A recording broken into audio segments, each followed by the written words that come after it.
পানির উপর ভাসছে গোটা গ্রাম, তাও আবার 1 কিংবা 2 বছর নয়, পুরো 400 বছর ধরে। এটি এমন একটি গ্রাম যেখানে রাস্তাগুলো পানির উপরে, এখানে নেই সড়ক পথ, এক বাড়ি থেকে আরেক বাড়িতে যেতেও দরকার পড়ে নৌকার। বলছি বিশ্বের বৃহত্তম ভাসমান গ্রামের কথা, যেখানে বাস করে প্রায় 45,000 মানুষ। কিন্তু কেন তারা স্থলের বদলে পানিতে গড়লেন বসতি? কেন পানির জীবনটাকে করে তুললেন আপন? কিভাবে প্রাচীন দাসপ্রথার ভয়ঙ্কর এক রীতি রয়েছে এর সাথে সম্পর্ক?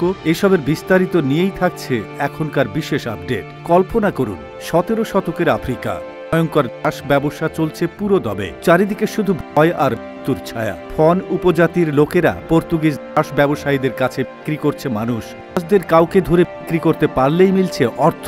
বিপরীতে দাস হিসেবে বিকৃত মানুষটির জীবন হয়ে যাচ্ছে বরবাদ। সারা জীবন কাজ আর অকথ্য নির্যাতন সহ্য করেই পার করতে হচ্ছে জীবন। একবার কেউ দাস হলে তার জীবন শেষ, নেই সেখান থেকে ফিরে আসার কোনো উপায়। তখন দাস ব্যবসায়ীদের দৃষ্টি আফ্রিকার এক জাতিগোষ্ঠীর দিকে, যার নাম টোফিনো।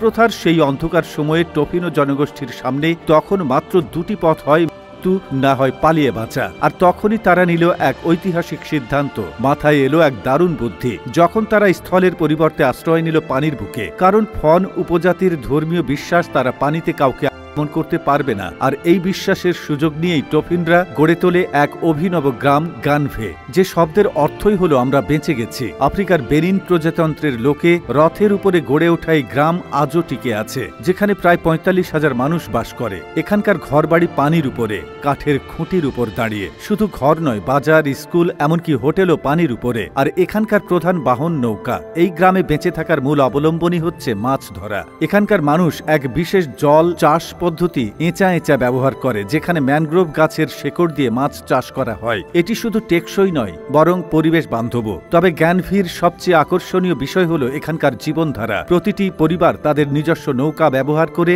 যাতায়াত করে, আর বাজার সেটিও পানির উপর ভাসমান। স্থানীয়রা মাছ, শাকসবজি এবং অন্যান্য প্রয়োজনীয় সামগ্রী কেনাবেচা করে তাদের নিজস্ব নৌকা থেকে। অবশ্য এখন সেখানে গড়ে উঠেছে পর্যটন। আজব এই গ্রাম দেখতে সারা বছর ভিড় করে থাকে দেশি বিদেশি অনেক পর্যটক।